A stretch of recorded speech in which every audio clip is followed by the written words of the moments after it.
Hi there, it's Mr. Clark. Welcome to Lesson 2.Composition.4, Keyboard Texture.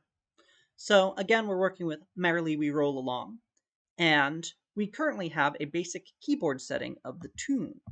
But what I would like to do now is make that a little more interesting. So this is in D major instead of the G major that we're working in, but exactly the same concepts apply. So what we have right now is this basic keyboard texture.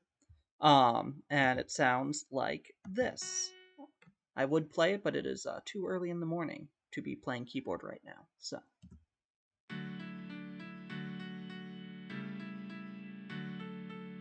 Great. So that's what's going on there. Um, and this is the basis for all of the other melody and accompaniment textures. So it's good that we have this, even though we're going to be changing it and making it more interesting.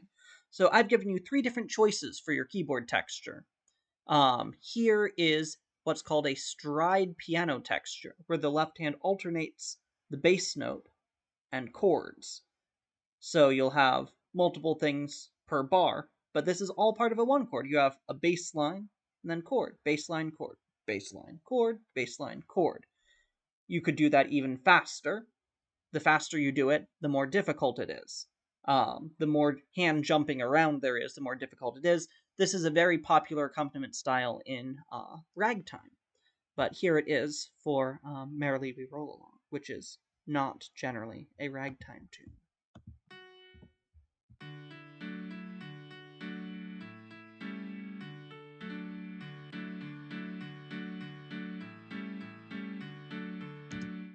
If you write your entire piece like this, I will be very sad. Um, but I won't stop you. Just be aware that this is difficult and your performer might be sad. Um, Another option is something called an arpeggiated accompaniment. An arpeggio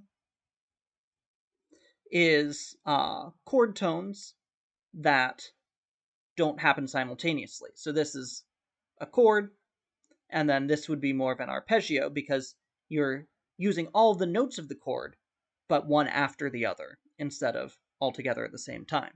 So this is 2 examples.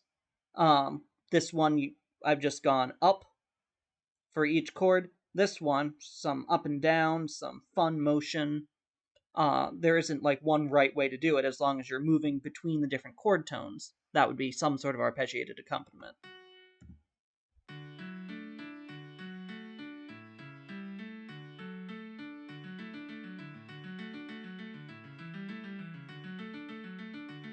And when you're doing this sort of thing, you want to remember, hey, a human hand has to actually play this.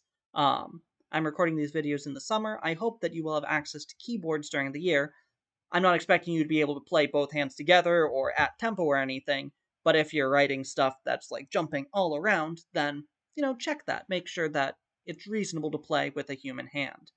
The last type we're looking at is called Alberti bass. This is a specific kind of arpeggiated accompaniment where it goes root, 5th, 3rd, 5th, root, 5th, 3rd, 5th, which are terms we won't be looking at until Unit 4, but the bass note, da da da dum da da da dum da da da dum da da da dum.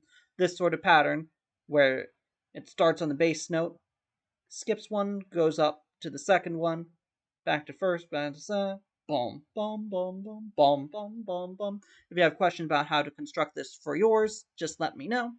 But stride piano, arpeggiated accompaniment, you can vary them within the spirit of this. Alberti bass is specific, so if you choose this, you have to be exactly this pattern, and this is what it sounds like.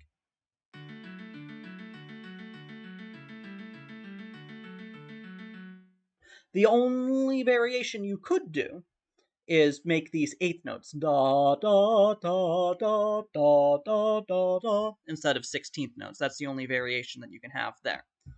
So you need to choose one of these 3 types and turn your accompaniment into that. So I kind of like the Alberti bass, so that's what I'm going to do. And that's going to be in the 2nd lowest staff. So what it's going to look like